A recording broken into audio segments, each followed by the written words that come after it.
Assalamualaikum warahmatullahi taala wabarakatuh. Lun ingin berpesan kepada pertama Lun, yang kedua kepada rakan Lun, sahabat Lun seagama seiman, di mana bauronyo letak urang kabi gundah dengan sebab penyakit corona. Teman di sini ligatnya orang Aceh, kebanyakan penyakitnya jika awai kena teman jaman ke penyakit tahun.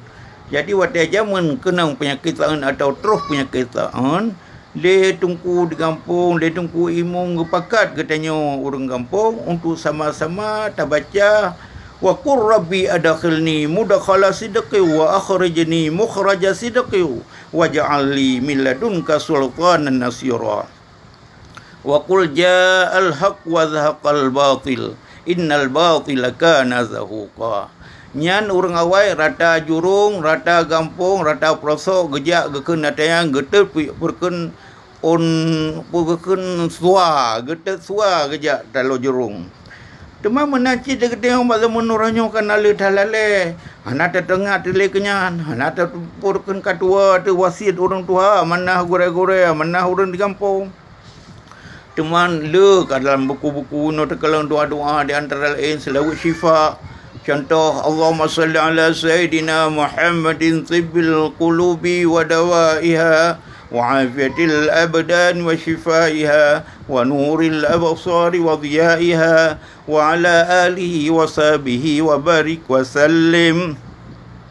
Dan nancilam Allahumma la tushmin adai bidai waj'alil Qur'anal azima shifai wa dawai fanal alilu wa anta mudawi.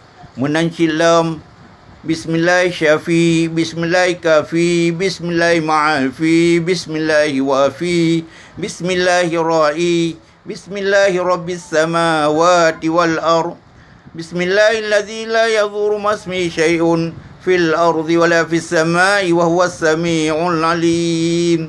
Nya tatim tak ke mempuaploh ga hana puaploh mu 20 saga hana 20 sama 11 ga hana 11 mu 7 ga hana 7 mulai ga terus tatama watai takun bismillahilladzi la yadhurru masmi syai'un fil ardi wala fis samai wa huwas sami'ul alim wa yansurukum alaihim wa yashfi sudurin qaumil mu'minin. Ya ayyuhan nasu qad ja'atukum mau'izatum min rabbikum wa shifaa'un lima fis sudur. Yakhruju min butuniha syirabun mukhtalifu alwanuhu fihi shifaa'un linnas. Wa nunazzilu minal qur'ani ma huwa shifaa'un wa rahmatun lil mu'minin. Wa idza maridtu fa huwa yashfina Allahumma shfi anta syaf. Allahumma kfi antal kaf, Allahumma afi antal ma'af, birahmatika ya arhamar rahimin. Nyan doa-doa untuk tak berada penyakit taun, menyoino corona, taci. Lia subah mau padum ga, lia asa mau padum ga, menacina wati aluhu ngam maghrib. Baik tua ada yang mesti mulai gato sapu kebenan. Nama tang dari long. Assalamualaikum warahmatullahi wabarakatuh.